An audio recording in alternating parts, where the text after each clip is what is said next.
So, first of all, I do want to go over what some of the things are that you can start indoors versus the ones that you want to wait and do outdoors.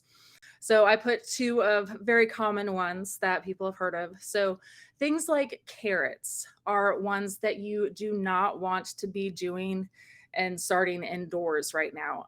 Those are ones, any sort of root crops are ones that you want to try and start directly outdoors, and that's because you don't really want to be disrupting their root systems whenever you're going through and transplanting them. So it's not a good idea to do that.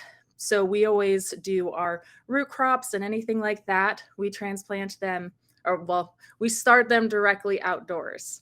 And then indoors, we start more of the things that maybe take a little bit longer to get started, or if you want to get a head start on your season, it's another great benefit of seed starting.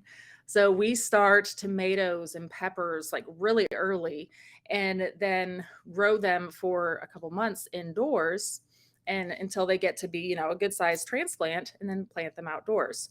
So things like tomatoes, bell peppers, broccoli, cabbage, cauliflower, all of those things you can do and start indoors. And it's a really good way to get a head start on your growing season.